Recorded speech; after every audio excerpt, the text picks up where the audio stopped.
Hi, Daniel from Happy Downloads here. In this video I'm going to show how to use the hyperlinks in our OneNote digital planners and give some tips at the end on how best to set up OneNote for our planner. This assumes that you have already imported the digital planner into OneNote. If you haven't done that yet, just check out the instructions and the instructional videos on how to import, and you should then be able to have your notebook come in with these different sections. So once you've brought it in, you'll have a cover page, and just using this as a starting point, you'll see a underlined text that implies a hyperlink. So if you just tap on it, you'll come up with a box, and if you hit open, it will take you to the hyperlinked page. In this case, it's our home page. Just going to do page width. Zoom in slightly. This will be our home page. So we have a home link on every page in the planner that will take you here, which sets out all the different templates that we have in this digital planner. We also have on the left a divider section, 1 to 9 dividers, and a dividers content page, which I'll show in a minute. And on the right we have the monthly tabs. In this case we've got July to June, but depending on your dated planner, and for underdated it will be January to December. So how these work is, if I just tap, for example, the July text and then just hit open, it will take you to the relevant month. Now the first time you use the planner, you will have to hit like page width, so it takes it to the right view, but once you've done that it will remember it for that page. So in this case you can see we've got July 2020, and you can just go through these different tabs. Now on the left hand side we do have a few different navigational panels. So you can see this is the month section that it's taken us to, and then we can just go onto these different bits. So we've got a dashboard, and then we've got weekly views. Depending on which planner you have, it will change this format. So that allows you to jump around into the underlying schedules, but these hyperlinks will take you to the relevant link. So in this case the July overview and the relevant monthly overviews.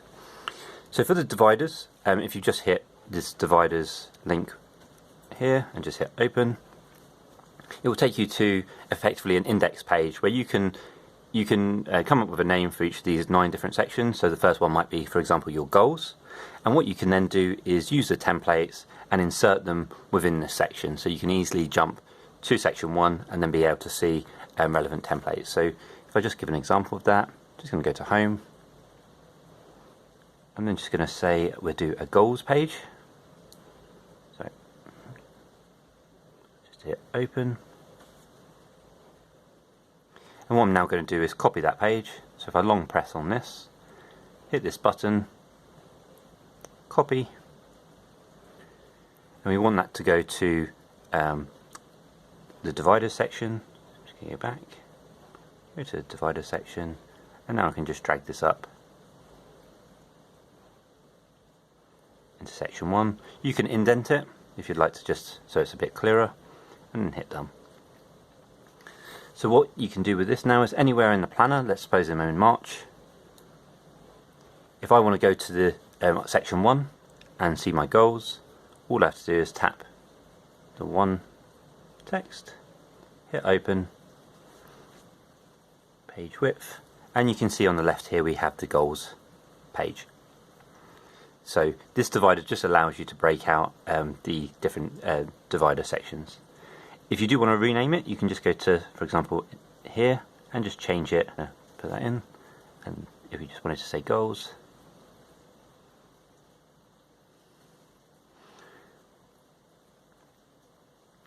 and the hyperlinks should still work.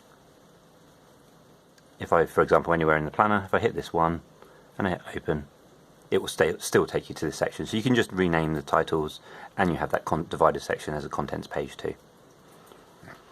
Hopefully that gives you an overview of how these links work and how you should be able to use them.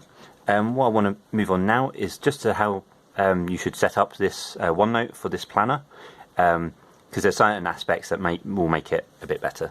So one thing to do is if you go into settings and you go edit and view, you may want to hide authors, and for some of the planners you might see initials over various different text boxes, so just make sure that's hidden.